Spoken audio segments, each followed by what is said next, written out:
Okay, starting the stream. Nice. Hell yeah.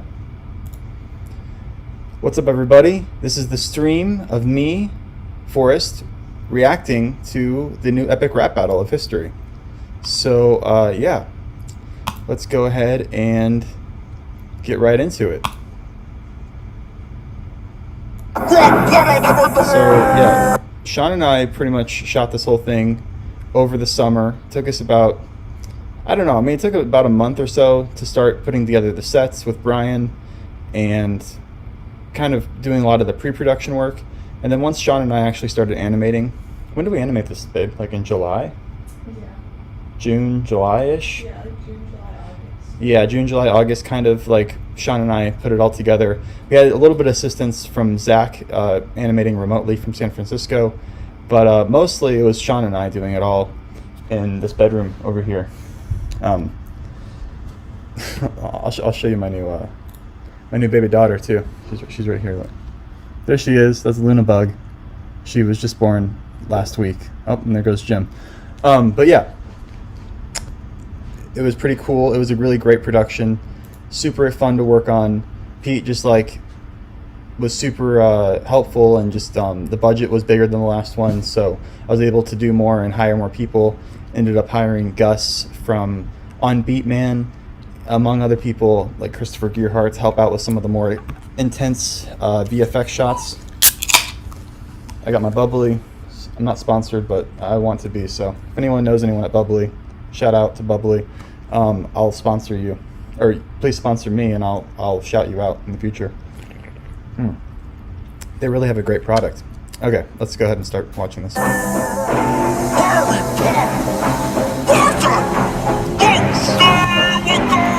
So like these are so funny because I really wanted to up the scale of the letters this time, because you'll notice in the last rap battle, let's see, Zeus versus Thor, we did that like, I think like over 5 years ago now. I don't even know when it came out. 6 years ago.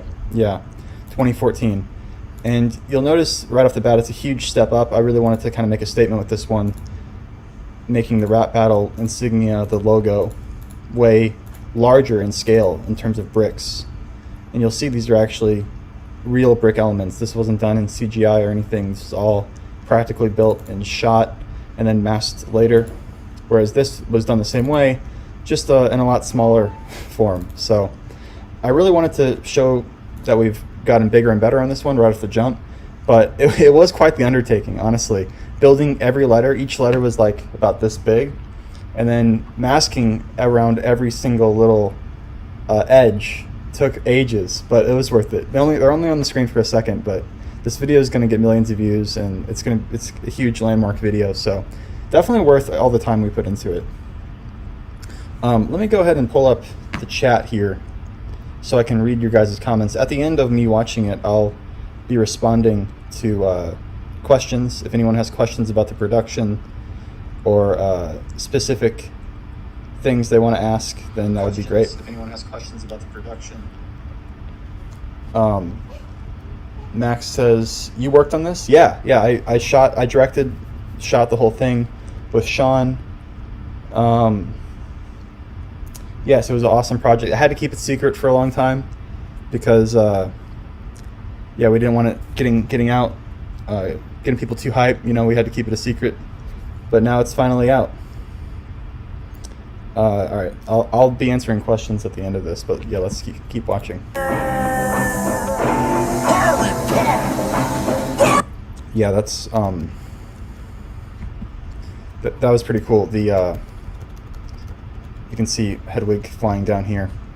She transforms. There's a fully open winged Hedwig, and then there's another figure. See, she pops in right here. That's the other version of Hedwig where her wings are down. You can see the eyes and the beak kind of change, and the printing of the feathers changes as well, because Lego's not the most consistent toy service. But I could have gone in and like digitally changed the eyes to match, because I think these eyes are cuter because they're like bigger and the beak's bigger. The second model is more owl-like, but you don't really notice it. And I kind of did a digital pull in, so when she starts to land, the wings kind of pull in. I did that in After Effects. All my work, by the way, is done in After Effects. All the visual effects work, it's all done in Adobe After Effects, and this was animated using Dragon Frame to capture the frames. Yeah, and doing the doing like stuff like vehicles sometimes can be difficult, like coming to a stop, especially because you want it to be very smooth. It has to be very exact. It's not a person, you know. It's like a piece of locomotion. So it's got to be very consistent in between frames. So getting that just right was a little bit tricky. A lot of the shots were longer than the actual how they ended up being cut. I just wanted to animate extra to get the amount of frames in there. If we needed to play around with the cuts of the shot, we could. We had that ability. So this shot was actually probably 2 or 3 times longer than what ended up in the final version. We got $5 from TJ Toaster. Thanks, TJ. He says, "Hey man, I've watched you and ERB both since I was 8 or 9, and I'm 21 now. So this and Zeus vs. Thor are crazy to me." But thanks, TJ. I appreciate that. Yeah, like I said, I'll be answering questions at the end. I'll keep watching now. Got Luke's poncho there. Thought that was a nice touch. Him with the binoculars. I wanted to just have as many visual callbacks to the movies as possible, just because Pete and Lloyd packed this battle so heavily with references in the lyrics. I wanted to do the same treatment to the visuals. Let me fire up the wand like Hermione and Ron. I'm about to get it on, cause my mouth spits hot like incendio flames. Did a lot of blinks for this one. You'll notice in this video, I'm doing a new type of mouth animation. I got these mouths from Gus. He also worked on a lot of the CGI for this video. I'll point him out in a few moments here. But he created this nice mouth asset pack that you can actually download on his Patreon. And it's a really nice pack that allows me to phonetically sync what they're saying. And then also, for the first time in my videos, I've been adding like a lot more blinks. So it's really brings the characters to life. It really gives them a lot more energy when they actually blink and use phonetics to emote. That's one of the shots. I think that's the first shot Zach animated remotely. So Sean and I did most of the animation work on this, but Zach actually, we farmed out a few shots to him. So he did this one, sent him some figures, and he actually just sent them back. I think a lot of the figures will be available to people on the ERB Patreon, winners of the trivias they have over there, stuff like that. So, even the man that I am a man, Alistair Moody could see a franchise only has 2 decent movies. And yeah, that was Pete's idea. Pete really didn't hardly give any notes. Like, I feel like we had more notes on the Zeus versus Thor, but for this one he really just kind of was happy with my initial vision. Like, we did storyboards. Pete may end up posting the storyboards on the ERB's 2 channel at some point, but I hired Sean to draw the storyboards based on kind of like my wife Alyssa and Sean and I. We kind of all just sat around one day once we got the song. Finally, Pete, I knew this was going to happen for a few months, and then Pete was working on the song among other things, and we finally got the song, and so we all sat down together, the 3 of us, and kind of brainstormed what should be happening at every single moment, because there's so much that happens, and there's so many lyrics, and you have to display those lyrics visually in a certain way, so you have to come up with ideas. And a lot of them kind of jump out to you right away. You're like, oh, this is how we should do this. Whereas other ones require a little more like creativity and kind of intuition. But yeah, Pete's kind of a big transition man, so he had some neat ideas about how we could actually do some better transitions. Like initially, he just cut from here to Harry opening the tauntaun, but Pete had the idea of doing like a flame wipe. So I already had these flame assets from other shots, so I just kind of quickly worked that up into that flame wipe. And then Pete also had the idea of doing the eye zooming out. I thought that was a really good idea for a transition. It's my baby daughter. Hold on. Let's see if you guys can see her. She's super cute. She might be waking up. She might need to breastfeed soon. Yeah, she's starting to wake up, I think. She's such a cutie, though. You hungry, baby? She hungry, baby. Only 9 days old. All right. There's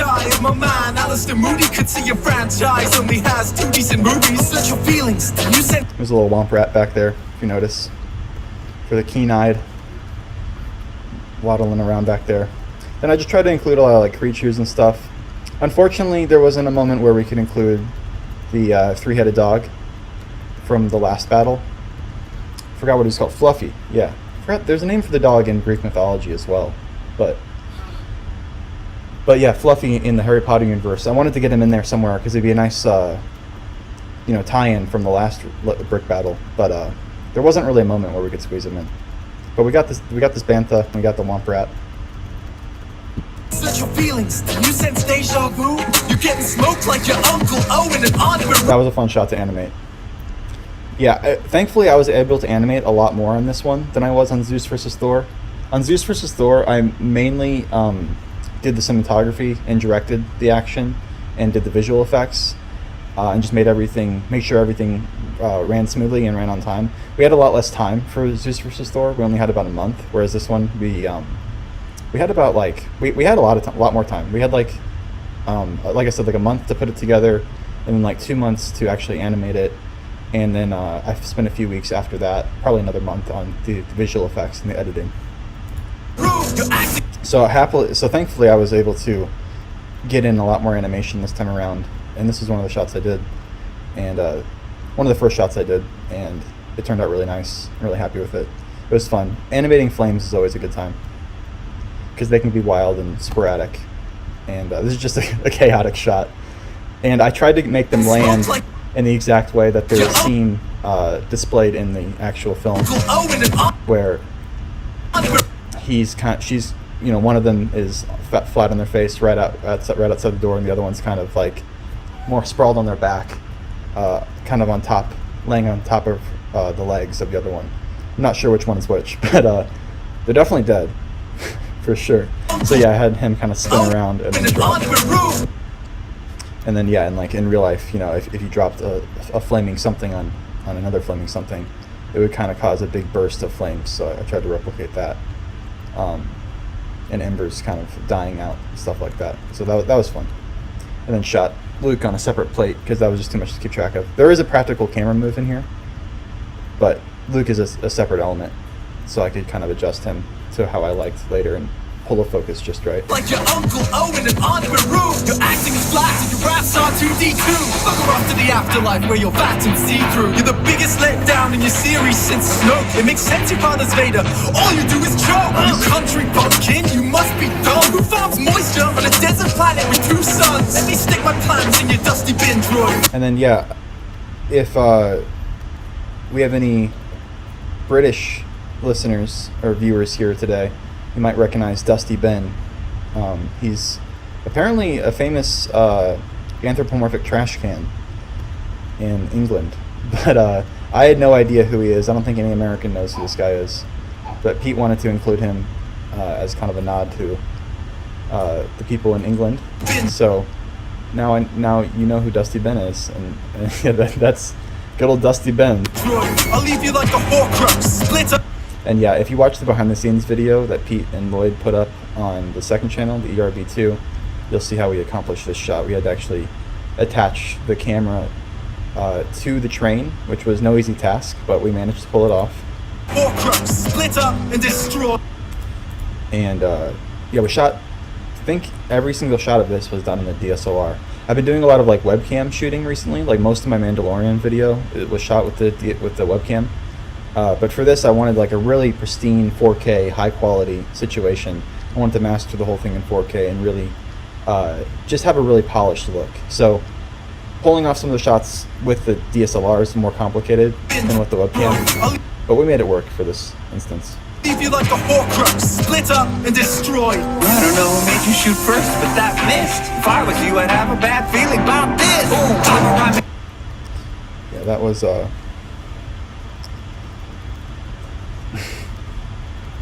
I'm gonna take the grill. Take the grill. It's time for her to be fed. For some reason, I remember this shot took me like a while to do the visual effects on. A bad feeling, Bob. I had to I think I messed up and on.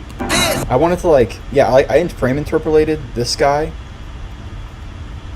so he'd be smoother, but I wanted to keep this animation going normally. So I think I had to end up, instead of using blue screen like with most of the other shots, I had to mask them every frame. Yeah, the shot I remember that one just gave me a lot of trouble, and I was happy to finally finish it. You would have a bad feeling about this. Okay, so now we move into the shots with the Millennium Falcon, And these were done by Gus from On Beat Man. What's up, Jim? Hey, baby. On Beats Man. So Gus Danko, he's awesome. He does a lot of really cool Star Wars videos and visual effects, so you can check him out.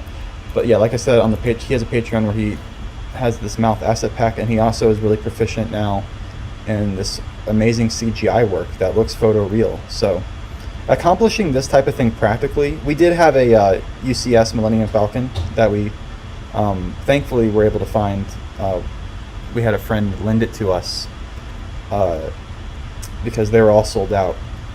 The pandemic has really made acquiring certain Legos really difficult. I guess a lot more people are buying Lego recently. But thankfully he had one in storage that he hadn't built yet, so he lent that to us, and I had my buddy Brian build it for me. Brian and his son, they built it. Thankfully I didn't have to build it. But this one is actually fully CGI. So pulling off a shot like this with the actual UCS Millennium Falcon would have just been extremely challenging. Getting the right angles, getting the right lighting,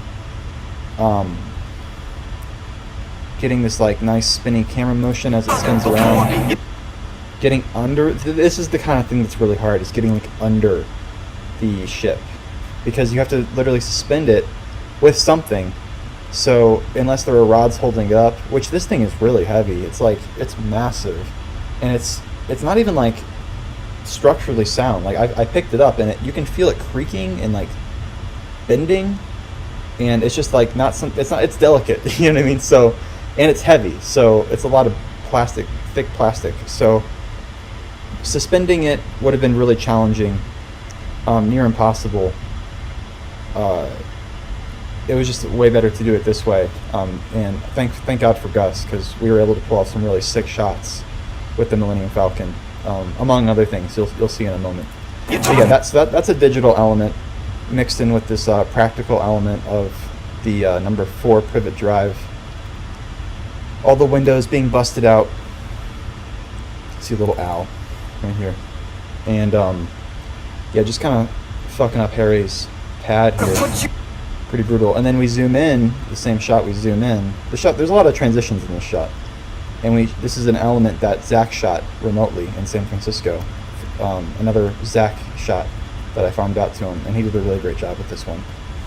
Your origin story is mostly stolen from me. You might be Potter, but Harry, I planted your seed. Let's see. Little orphan raised by relatives in solitude suddenly gets taken under wing of funky wizard dude. Learns that he's been destined to have powerful gifts, but between the two of us, I think I got the cooler stick. Swing it. My lightsaber cuts through you so slice. This is a shot that I had like in my head from like the start. Yeah, I think it turned out really well. Just because the video is so busy. There's so much happening so quickly, there's so many colors, that it's really nice to kind of take a step back and just put him in just a black void. Nothing but Luke and the saber. And then just, I animated it on a black background, but then I kind of masked around his feet and just made sure nothing else was being shown, just pure black. And then I duplicated him in After Effects and flipped it upside down and put the flipped image under him and kind of made it more blurry and opaque, and that kind of gives this nice reflection effect, like he's standing in a like on glass or something. And then it's just cool seeing the reflection of the saber there too. Just dope. Put a little glow on it as well. Here's another cool set built by Brian Hines. Brian helped out with most of the sets on this video. I mostly either built the sets from instructions from sets that are already pre-existing from Lego, or for certain things I had Brian help me out building, because he's a Lego master builder and he just knows all these cool like brick techniques that I wouldn't be able to do, and he's a huge Star Wars fan, so it worked out. Another shot that we farmed out to Zach. Did an excellent job. And then yeah, another shot from Gus. And this is another shot example of like how would we get this practically. It would be near impossible. I mean, you could try to suspend the thing up on like fishing wire maybe, but and then like kind of fly the camera under it. It's possible. It would just be so technically challenging.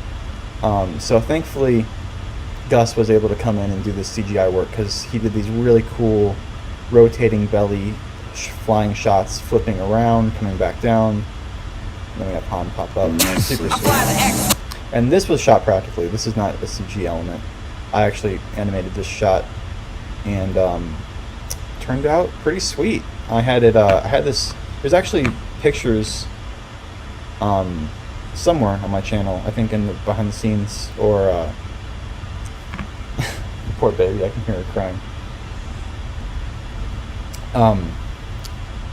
Yeah, I had this on like a.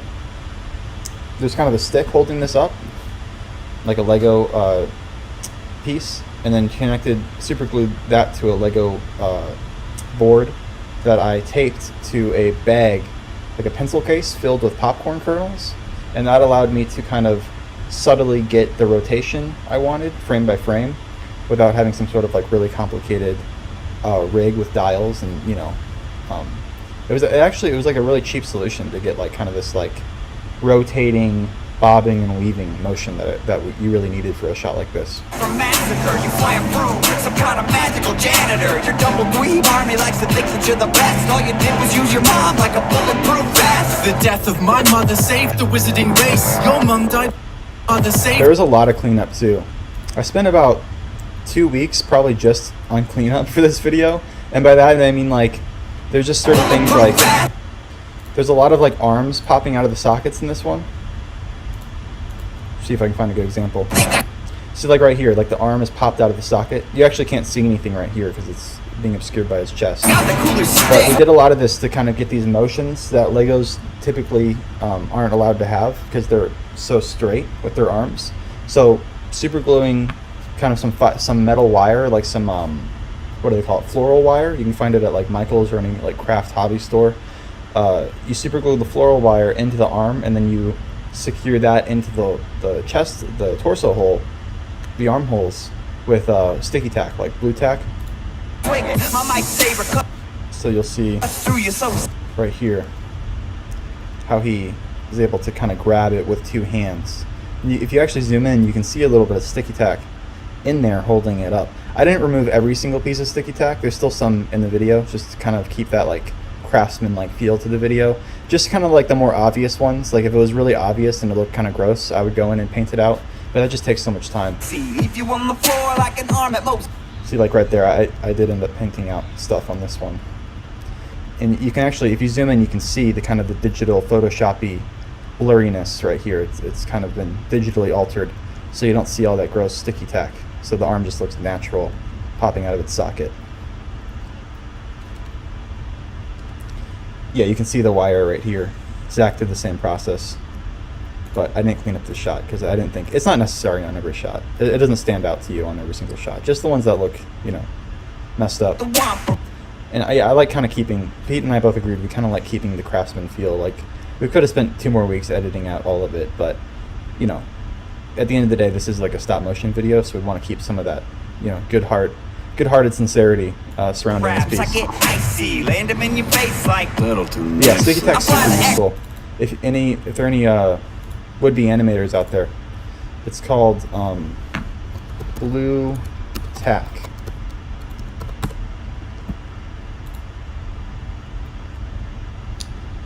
Blue tack. Yeah, this is the stuff from Boss Stick. Really, really excellent stuff. I use this all the time.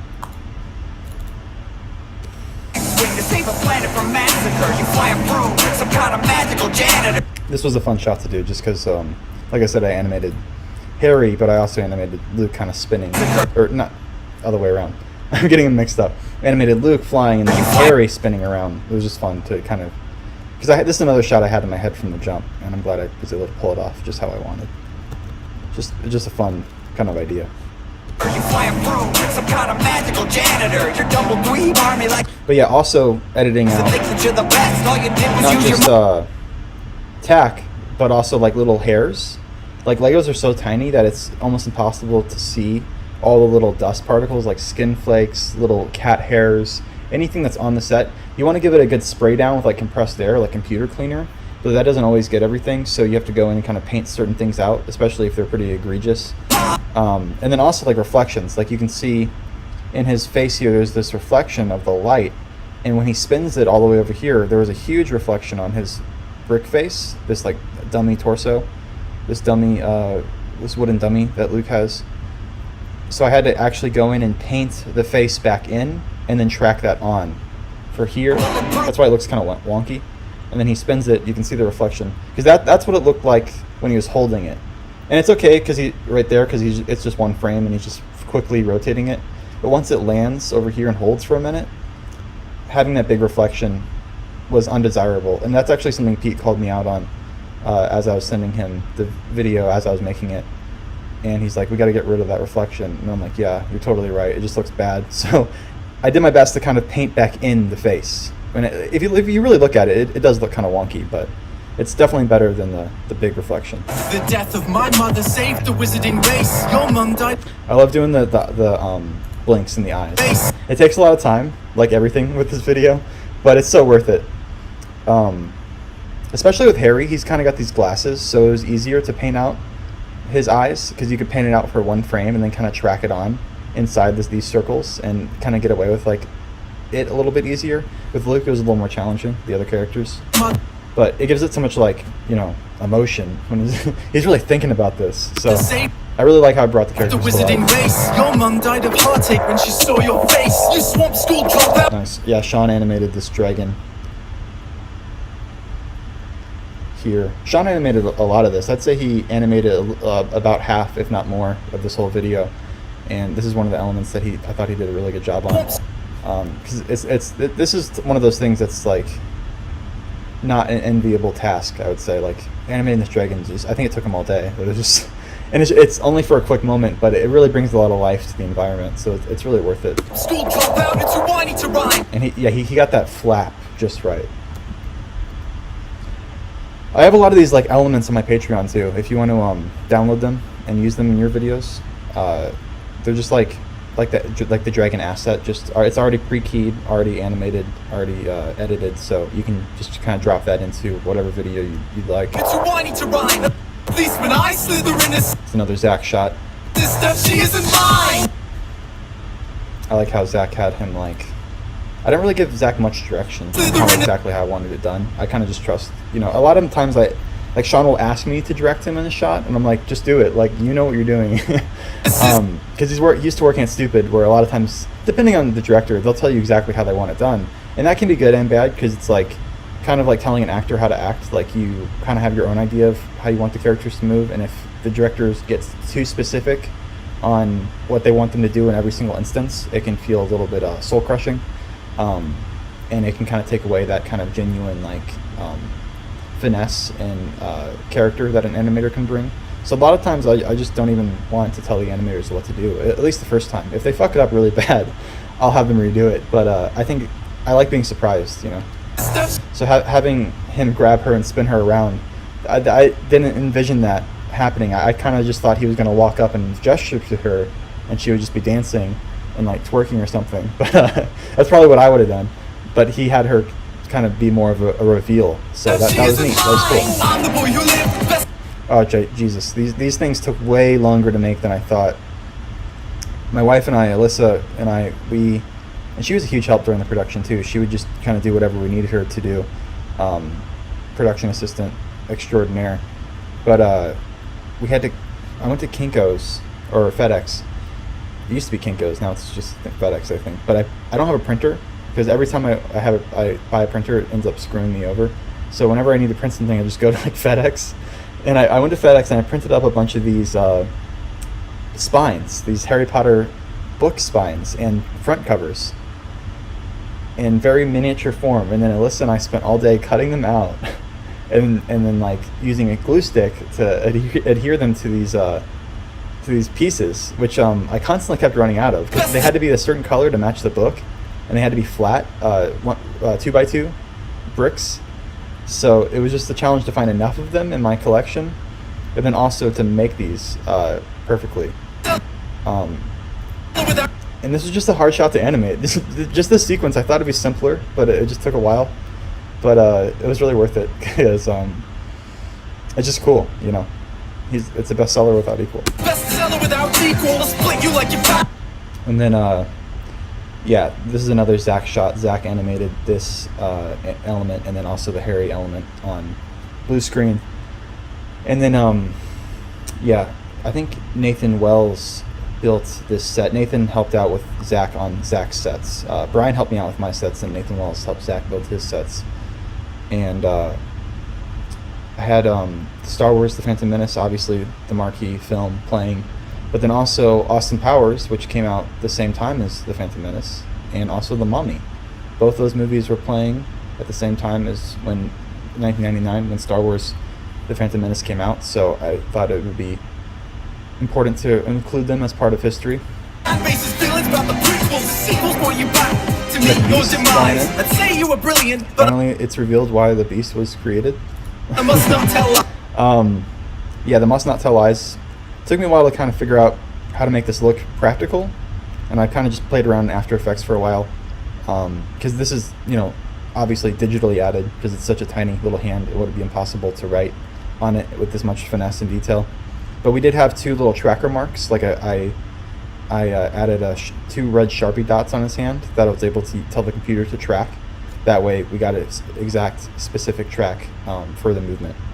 And then yeah, I was just kind of fooling around in After Effects to kind of get the right highlights and shadows on this thing so it looks as realistic as possible.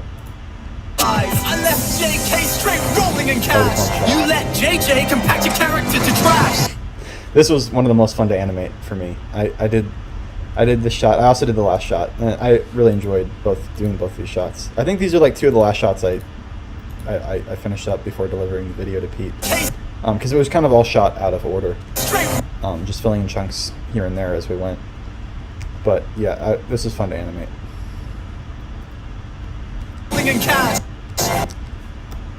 We had a few different variants of J.K. Rowling and also of JJ. So we had to kind of ask Pete which ones he preferred, because we weren't even sure ourselves. We were like, which one will look the best? But I think the JJ, I think we nailed it. Yeah, Brian built the set, which is really cool, which was able to like actually move and crush this stuff. And if you go through it frame by frame, it's pretty fun.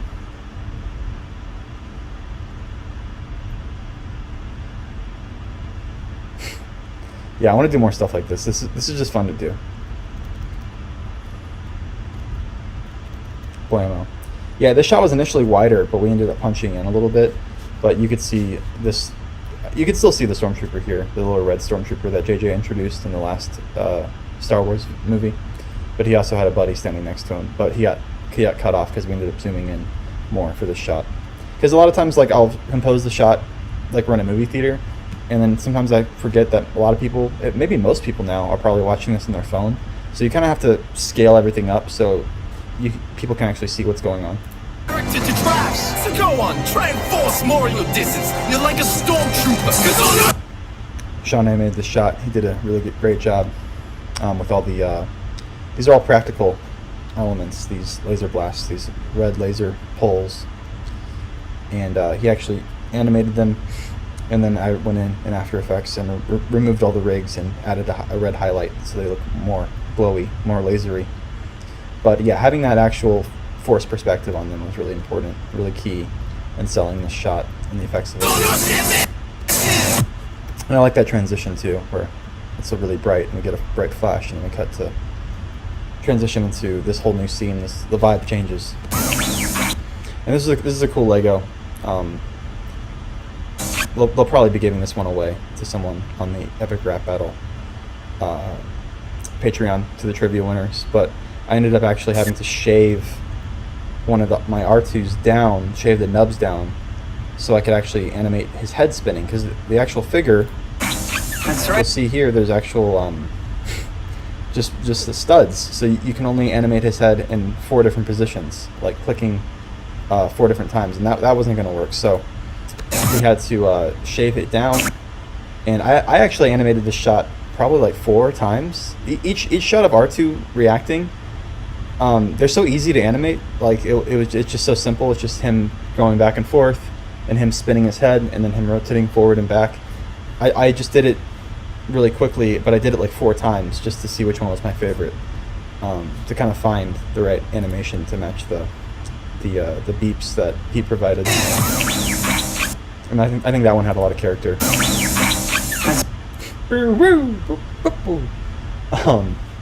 And then yeah, going in and post and adding this little red light brings a lot of character out as well. But yeah, I put a wire in him with some sticky tack, and like I said, shaved down the nubs, the studs, so he could actually spin his head, very in an articulate manner. That's right, R2. It does sound like he left all his fire in the goblet. Maybe he will get rescued by an anorexic hobbit. Another great set from Brian. This is one of the first sets that I had Brian create, and he killed it, man. I'm just so impressed with his skills. Like, I could never build a set like this from scratch. It would end up looking way worse. So I could do it, but it wouldn't work. And then yeah, getting the lighting right. We had a lot of like printed up reference from the actual movies to get to match the lighting. You know, you can bring up an image of you know, the scene you're trying to recreate on your computer, but it's a lot better if you just actually go to FedEx and print out, you know, paper and see what the lighting looks like as you're lighting it. Having that ready is really important. The other thing too, in terms of cleanup, is just kind of fixing little things, like little printing errors and mistakes. Like the actual figure for Luke in his black Jedi robes, his Jedi uniform, the colored piece, like this is supposed to be a piece of his chest, is really, really pale. And I think that's because they printed paleness or like, you know, skin tone on black. So it really didn't match his skin tone at all. It looked like a priest collar. It looked pretty much white. So what I did in every single shot is I went in and did a little mask around here and tracked it on, and then brought up the saturation to match his face. So yeah, it was just one of those things that was really bothering me. I just kept looking at it and I'm like, he just looks like a priest. Like I couldn't get that image out of my head. So I went back and added that saturation, and I think it helps a lot. Anorexic hobbit. I think it's pretty clear that you and I are pretty different. Mine drives hyper, your drives privet. I've got more rhymes than sand grains on Tatooine. You couldn't pull in the wind with a tractor beam. I crushed an empire, a galaxy large. I blew up the Death Star. You blew up. This is one of my favorite shots. I'm really happy with how this one turned out. It's a combination of that frame right there is really cool. The initial blast kind of darkens, puts this whole ship in shadow for a moment. That's really neat. But yeah, it's kind of a combination of CG and practical elements. The ship I shot practically. The white ring expanding I shot practically on blue screen at an angle with my glass table. There's actually a video on my Instagram of me shooting this. It's one of the few videos I could post before this came out because it didn't reveal what the nature of what I was working on was. But you can find that. It's really cool. This technique, I basically have a glass table, and then under the glass table is a blue screen that I lit evenly, and I shot it looking straight down. So I could animate all these little pieces of debris and flame flying about, these yellow and red pieces, yellow and orange pieces. And then my bud, Christopher Gearhart, is a really talented animator, Lego brick animator, and CG artist. He worked up this kind of Lego smoke plume. So the Lego smoke plume, which is also available on my Patreon, it has kind of like this complexity and this randomness that would just be near impossible to get with actual stop motion. It would take probably a year. But you know, generating in a computer and combining it with the actual practical elements were really necessary to kind of bring this whole explosion to life. Because initially I animated the white ring and all these little pieces, and that was kind of it. But I realized there needed to be like this like smoke plume in the middle, because that's kind of what it looks like in the movie. So I had Christopher Gearhart work that up, and he did a really great job. He did another explosion later on, which I'll call out when we get to it. Sean did a good job on this shot where they kind of interact. It's always good when there's a moment in each ERB where the characters can touch each other or interact in some way.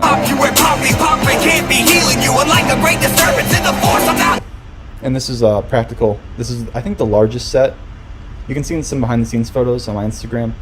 This set, I used every single one of my lights that I own, and I had to buy some new ones just to light it all evenly. And yeah, like I said, we had Brian and his son build this huge Millennium Falcon from Lego, who's just massive. Feeling you. Death would eat you Surprised we were able to film it. up without her Surprised we were able to get it all in the frame. mind in the what? Because you're own But I like this angle on it. We don't even use it that much, really. skills, Wingardium Leviosa. That was a fun shot to animate. They're wearing these like kind of... Yeah, this is another one of the shots that I had in my head that I really wanted to animate. Because sometimes I'll have just like a really specific idea for how I want something done, and I just have to do it myself. You're own And this is one of those shots that, and I think it turned out really, really nice. Wingardium Leviosa. Be going for the reel. But yeah, you'll see they all have kind of these like robes, these kind of like flowy dress-like things going on. But as soon as they hit the ground, they kind of collapse and they turn into actual legs here. Just so they look flat, you know. If they had just stayed like the flowy robes, it wouldn't have worked. So initially they're backwards, and then the next frame they're forward, and then they turn into legs for the final. You're a dust like Dursley, but worse. And I'd rather hurt nerfs than have to endure your third birth. Yeah, it's a huge shot. It doesn't even. I mean, it looks pretty massive, but in terms of Lego, I think this is the widest shot we did. The shot coming up, this shot looks wider because we built this set in miniature. Alyssa and we built this set together, and this set looks wider, but it's just because it's in miniature form, and all this stuff is composited in the background. These are separate plates. The mountain, and which Alyssa built. She did a great job on the mountain, and then the Hogwarts. But yeah, this is all in camera except for the elements up here, which were put in. Well, not all actually. There's elements in here that are practical as well, like this and this. This is Luke's hut that I repurposed for this shot, and then Luke's speeder right here, and then some sort of moisture farming device, and then I just put in other buildings way in the back, and then a bunch of ships flying around, of course. Have you heard rap before? That was not dope at all. Maybe This have shot took so Goldie long Ball to show do. you the protocol. But I bet I think we worked for 1 week straight just animating the characters, the Quidditch, because I wanted there to be a real game going on in the background where there's actual plays being made. So you'll see she has the quaffle. I think that's the quaffle, if I'm not mistaken. She throws it, and then he bats it away, and then another guy comes in and catches it, and then flies up and shoots it again, and this guy tries to hit it, but he misses, and it goes through the hoop, and Gryffindor scores a point. And meanwhile, you can see little Draco Malfoy trying to catch the snitch right here. There's a little snitch. And these two characters, Fred and George, they're chasing each other. Those are characters from Sean's animations back in the day. And then there's Elsa. She's on Slytherin because she's, you know, the evil Snow Queen. And then her sister Anna is on Gryffindor because she's the good one. They're both good though. But yeah, there's a lot of like characters in here. There's like, I think I put the Scooby Gang in here too as well. You can see Ron flying around in the background because he's on the team. Don't want to forget Ron. Yeah, there's a lot going on. It took us a long time to shoot this scene. Oh yeah, there goes Daphne right there. She's on Slytherin. And then there comes Velma. She's flying in. She's on Gryffindor. that was not dope at all. Maybe That took a while though. have Goldie Ball. I'll show you the protocol, but I bet you're just distracted. You got a lot on your plate. Yeah. On one hand, the rebellion. On the other hand, oh wait. Oh yeah, and then we had I had Sean do all these little miniature guys. You'll see they're all kind of jumping and hollering and screaming in the background. These are all micro figures. I think it's what Lego calls them up here. So they're minifigs, but they're even smaller than minifigs. They're about this big, and you can find them in certain sets. Like a bunch of them came with the Harry Potter Hogwarts set, and I actually ordered a bunch more online, and they weren't inexpensive. Getting all these little minifigures was important, and I didn't even get enough to fill out the whole stand, so we had to actually repurpose them for probably like 4 or 5 different pieces. And like this whole piece was one set, and then this whole piece was one set, and all these were one set, and then all these were like one set, and then I had Sean animate them each in blocks, and then I mushed them all together in post. On one hand, the rebellion. On the other hand, oh wait. I roll deep and the Weasleys got my back. This muggle's So this is a great collab between Zach and Gus. Zach animated these guys that I sent to him, Harry and Luke and the Weasley twins and Ron on blue screen, and Gus provided the background visuals. So the whole background is computer generated. If you couldn't tell, it's just so massive, it would be impossible to build this. I don't have the space or the bricks to build this type of situation. So it was awesome to be able to utilize Gus's skill in such a way to bring about this really movie accurate kind of speeder chase. Because I didn't want to do something where it was shot from the side. You know, I could have done something where I had actual trees and I could have shot the whole thing from the side, and it would have been fine. But I really wanted a straight on look. I had this idea in my head for a straight on shot, like you saw in my Star Wars mixed up, not The Last Jedi, The Return of the Jedi, and seeing all these big trees disappear into the far, far, far distance. So thankfully Gus was there to help me pull that concept off. And yeah, we got Christopher Gearhart on another cool brick-based digital explosion. I repurposed the explosion elements, the brick-based elements from the Death Star explosion here, and kind of masked out pieces. Zach animated this shot as well, with these trees that were built by Nathan, I believe. And these pieces fly off and kind of go everywhere. Then we have this this CGI smoke plume from Chris, and then he drops on the ground with fire on his. He's got it's been turned into Darth Vader. The new Darth Vader has been burned alive, just like his dad.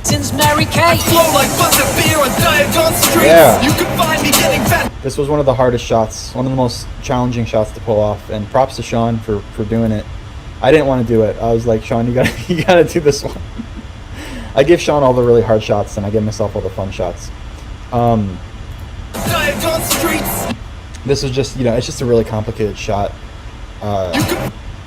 It took Sean, I think, 2 days to pull this one. But he did a great job. Having all this movement, all these characters, it's not an enviable task. But it turned out great. I love seeing this notice in the background, Hedwig, she lands. She's like flying. I like that transition from flying to landing. Flying thing kind of does a little wobble, and then she lands. And there's also this other Hedwig element that I turned brown in post just to kind of make her look like a different owl. Because, Lego only has one type of owl with its wings spread like that. So I had to get creative with that. And then adding in, I animated some extra characters, kind of throwing the shot to kind of make it a little more busy. Like I animated her, Cho Chang, and these goblins walking in. Both of these are on blue screen, but I just wanted to fill out the shot, make it even that more dense. And I think they blend together pretty well. You can't really tell the difference. It's over, Luke. I got the high ground advantage. I'll close it like a map. Mischief Manic. So yeah, Sean did a great job on this shot. Like a map. He really struck. We talked a lot about striking this pose just right, because you want him to get some wand movement in, and then once he strikes this pose, it's got to look just right. It's got to look like a picture book. So having him strike this really cinematic pose was really important. A lot of animation, it's all about hitting those cool-looking comic book poses. And then, Sean animated all these fireworks, and he did a really great job on these. They turned out really pretty. These aren't available on my Patreon yet, but I think I will add them as assets you can download at some point. So yeah, that turned out really cool.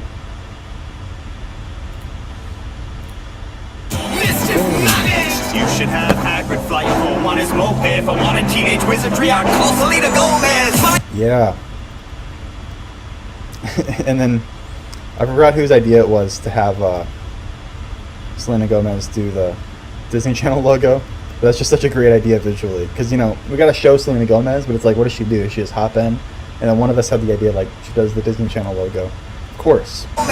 And seeing that in Brick was kind of fun. My attack tactics are galactically hard. Had to get Lando in there. I noticed, we were about halfway done animating this scene.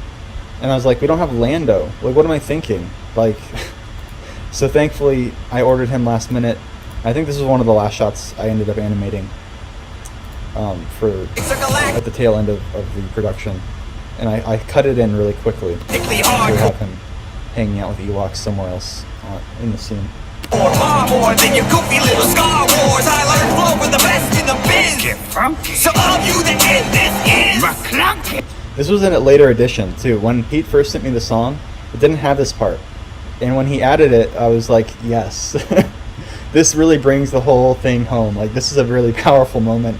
I was really excited about that, and it's one of those shots that I had in my head for a while, where I'm like, I want Yoda to be like McClunky. So he kind of like extends his hand up. You know, he's got his.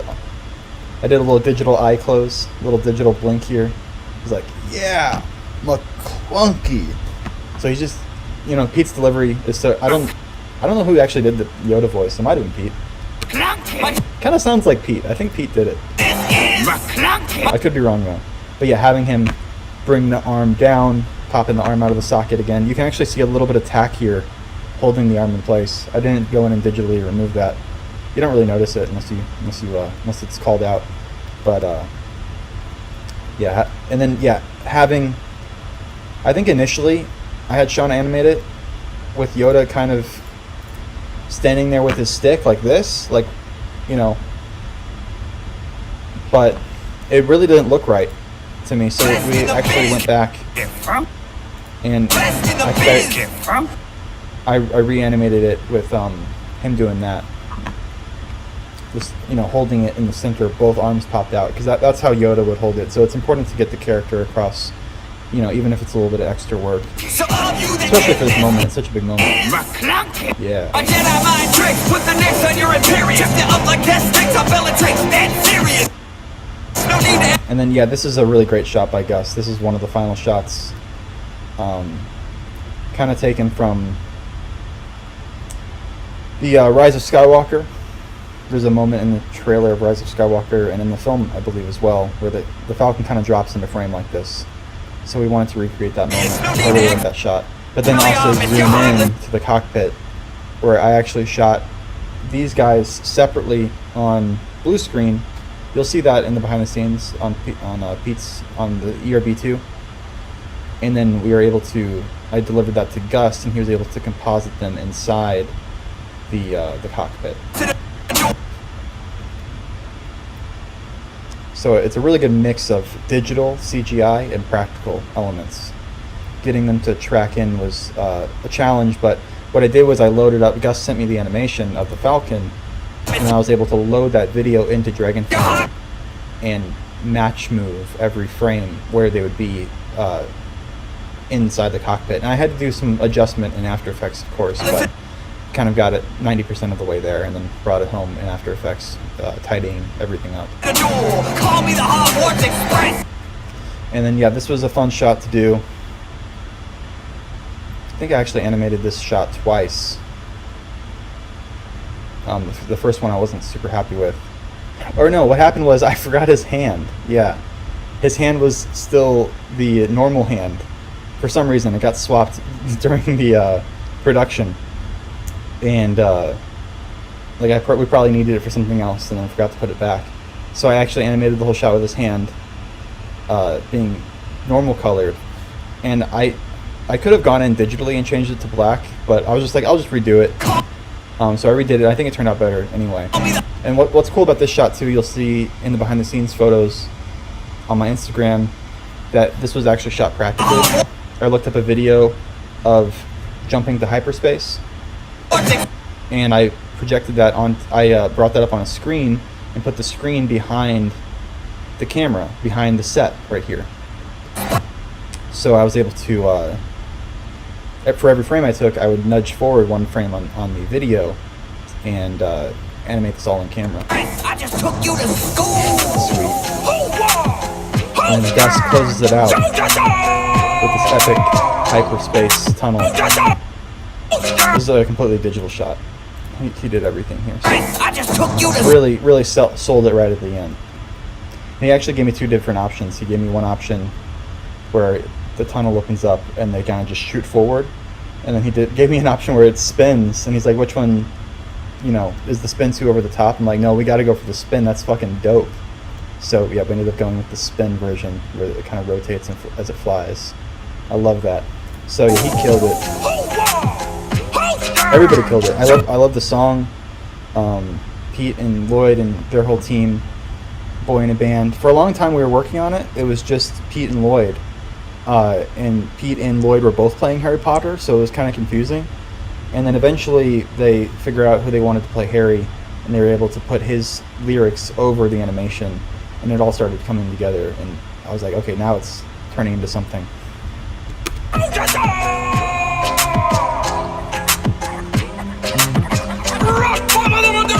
These are always fun to animate. I always have fun doing those. Sweet. Oh yeah.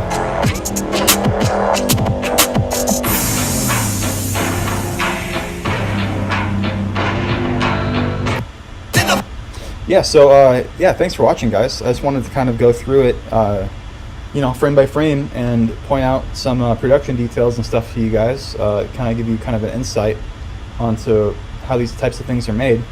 Now I'll open it up to you guys to kind of give me some questions. Looks like we got a lot of viewers here today, so if you guys want to ask any questions about the production, I'm here for the next few minutes answering whatever you guys want to know. Looks like we got $4.20 from Just a Kid that rants, and he says, put this towards Luna's college savings. Congrats. Thank you, Just a Kid. Yeah, I don't know if Luna's going to go to college. I didn't go to college. I think college is kind of a joke these days. But maybe if she wants to specialize, like if she wants to become a surgeon or something. But I think most of the time you don't even have to go to college anymore. It's just like a total scam. But yeah, I'll set that aside regardless. Thank you for that.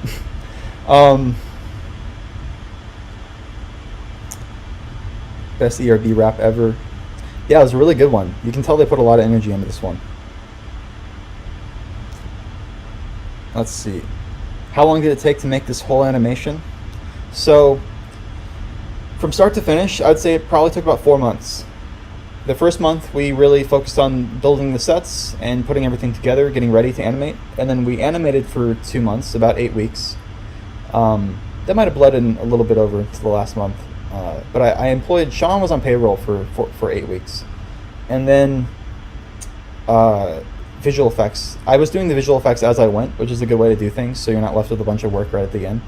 But I did the visual effects, again, a lot of it towards the last month was mouth animation and digital cleanup and kind of making small adjustments here and there. So yeah, all in all, it was about 4 months worth of work with the team that I put together. Not including the production of the song.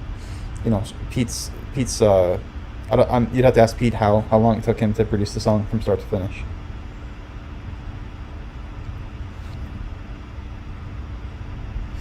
Are you the type of person to remove the sticky tack from torso armholes after every shot, or do you have to just separate, or do you just have separate torsos for arm movements? So yeah, I mean, I think I touched on this earlier, but sometimes I remove the tack from every shot if it's like really egregious looking, if it doesn't look good.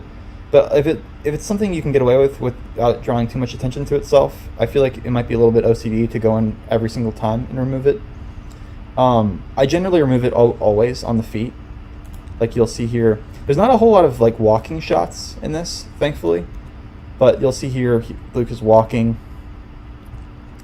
and we had Sean animated this shot. He actually animated this shot twice because we fucked up and we didn't use the right figure. We used the Luke in white clothes because we animated this whole thing out of sequence, so we forgot that at this moment he was supposed to be in his black Jedi clothes. So I had to have Sean reanimate this, but it actually turned out better the second time. But yeah, right here there was like a lot of tack on his feet that Sean used to balance him, and I had to go in and digitally clean that up. So if it looks messed up to me, I'll go in and clean it up, which takes a lot of time, but it's definitely worth it. But some tack I leave. Let's see. How did you budget this project? How much were you given? Well, I'm not sure if I can. I mean, I would be comfortable disclosing that, but I haven't like discussed that with Pete. Like, so I think I'll just keep that private. I mean, he might be totally cool with it. I just haven't discussed it with him. But we'll say it's on the cheaper side in terms of producing something like this. Like if you were to have an animation company like Stupid Buddy produce something like this, it would be, you know, probably in the hundreds of thousands of dollars. Well, definitely in the hundreds of thousands of dollars. Could even be more. I mean, depending on the project and the client. But it was definitely, we produced this for a lot cheaper than that. And then in terms of the budget, I tried to allocate more money to myself than I did last time, because the last time for Zeus versus Thor, pretty much all the budget went to the crew, and I pretty much took no real earnings on it. So I tried to give myself a little bit more of a salary on this one, because I mean I gained like 100,000 subscribers just from this video when it came out, so that was kind of my payment. That's how I felt at the time. But for this, I tried to keep a little bit more money for myself. So I initially had a plan, but as it went on, I kind of ate more into that money. So I didn't keep as much as I wanted to initially, but that's okay. The video turned out perfect. I didn't compromise at all. Like I literally, like how I wanted it in my head is how every single shot turned out. So even with the Millennium Falcon, at first we were thinking we were just going to use. We actually built a regular Millennium Falcon, like a regular sized Falcon, but it just didn't look good on camera. It wasn't enough, so we had to spend the extra money to get this big old sucker in here. So there's literally no, there's no second rate, you know, quality to this video. Everything was done at 100%.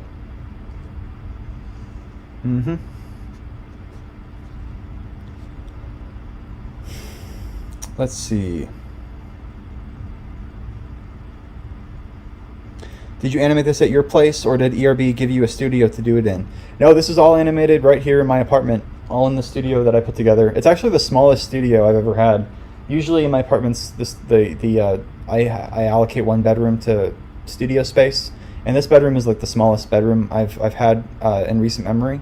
But we were able to cram everything in there.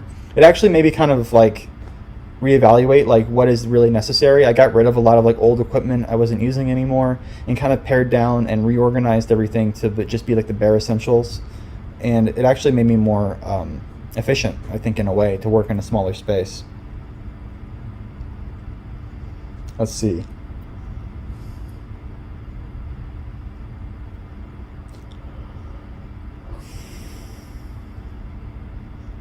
If you did another battle for ERB, I know you just finished one and must be tired out, but at some point in the future, who would you want to animate? No, I'm not tired at all. I'm ready. Whenever Pete calls, I'm ready, dude. I actually finished production on this months ago, so I've just been waiting for it to come out. I've mostly been working on my Lego Mandalorian video, which should be out hopefully soonish. Like I said, I just had a baby, so I'm taking some time off to focus on taking care of my baby and my baby mama. But I'll finish that probably by the end of the year, or not by the end of the year, but like sometime in January. I'll most likely finish that video because it's very close to being done. It's like 90%, 95% of the way there. Let's see.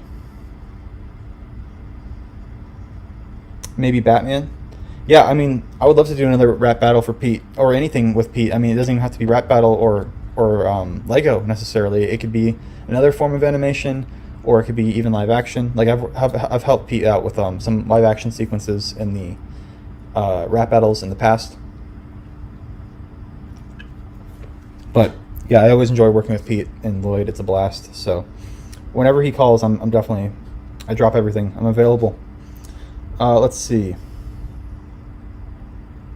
The place that Luke is in right now on the screen, is that a real set or is that edited? No, this was all practical except for the sky. These Star Destroyers, they're not even Lego. They're just Star Destroyer images and elements that I blurred enough to where they could be Lego, but you can't tell. They're so big and so far in the distance. But yeah, the clouds and the ships, they're all added in post. This was shot on blue screen. But the whole set, all this this whole thing is all practical. I try to do as much as I could practically, realistically as I could. Like even for this sequence, like the stars in the background are practical. Like I had a star field blown up on a screen that I put behind the set, so we could shoot as much of it in camera as possible. Kind of like Mandalorian style. Excuse me. Really aspiring, Forrest. Thank you, Captain Brand Street. Fantastic work on this. How did you and Gus translate those amazing sets to 3D? Was it scanned or done by hand? You'll have to ask Gus for the specifics, but I think the Millennium Falcon model was available on some sort of Blender website, if I'm not mistaken. I don't think he pieced it together. I could be totally wrong. I'm pretty sure though that he said that he found this asset, this 3D Millennium Falcon brick asset somewhere on the internet. I don't know if he paid for it or if he probably made some adjustments to it himself. But yeah, thankfully that it was available for us. Let's see. Have you done any projects for anything outside of YouTube, like ads, television segments? Yeah. I've worked on a variety of ads and things for television in the past. But yeah, I really do enjoy working with like homegrown YouTubers, like Epic Rap Battles. Like that's the best because it's not a big corporation. It's very small time, very, like I said, homegrown. So you're getting just real, true, authentic energy throughout. You know, not that I don't mind working for big corporations and stuff, but it's definitely a lot more special when you're working on something like this.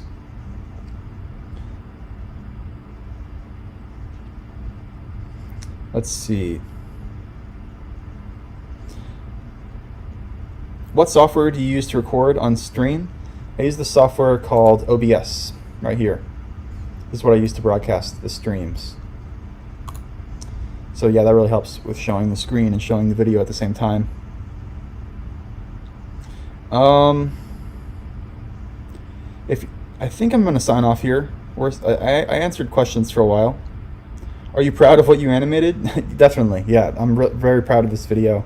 Super excited how it turned out. Like I said, I didn't make any compromises anywhere, so it's just like I was completely let loose on it. And really happy with how it turned out. Really finely polished. What FPS do you animate at? So frames per second. This whole video was shot at 15 frames a second.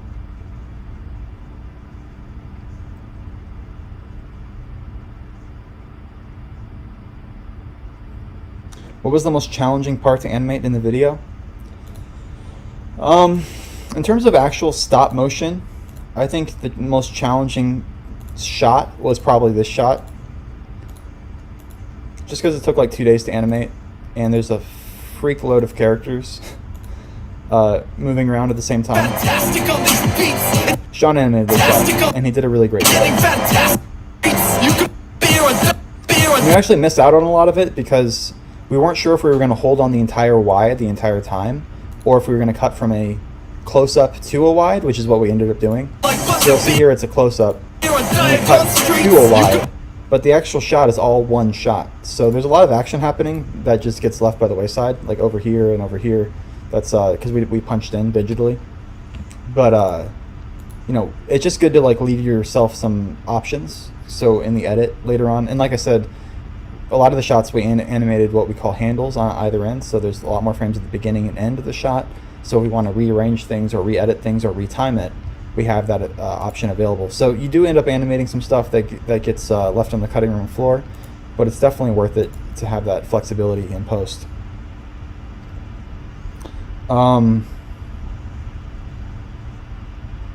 What's a matchup I would like to see? I'd like to see Scooby-Doo. I've been on a real Scooby-Doo kick recently. So like Scooby or like Shaggy or like the Gang versus some other cartoon. I'm not sure, but some other like old cartoon, maybe like the Flintstones or something. Or some other popular, I don't know if that would be a great matchup. But like Scooby-Doo versus Batman or Scooby-Doo, I think they already did Batman, but I wish they would do Batman again. I just want all Batman ERBs from now on because he's my favorite character. But yeah, Scooby versus somebody I think would be a really great matchup. Hopefully Pete calls me on that one. Alright, I think I'm going to sign off. This was fun. If you have any more questions about the production or about stop motion, you can always hit me up on my live streams that I do on my channel. I usually do them on the main channel. I'm taking a break, like I said, because of the new bebe. But I'll be getting back to those. Check out my new channel, Just for Clicks, where I do a podcast. I've been doing these podcasts once a week. We just did one about the birth of our child, Luna. And we also do these commentary videos. I just released this one with Sean where we talk about the Amazing Spider-Man. We watch The Amazing Spider-Man and try to be funny as we watch it. I really like how this one turned out. This one was fun. We also did Man of Steel. We've done a bunch of them actually. But if you guys weren't aware, this is the thing that I'm doing now. Just to kind of put content out there. Because these LEGO videos take so long to make. These videos don't really take that long to make, but they're a lot of fun. And they kind of keep me engaged in the YouTube community. And I just like making this type of content. This is the kind of content that I like watch while I'm editing and stuff. So, and they're not that difficult to make, like I said. So if you're interested in that, you can check out my new channel, Just for Clicks.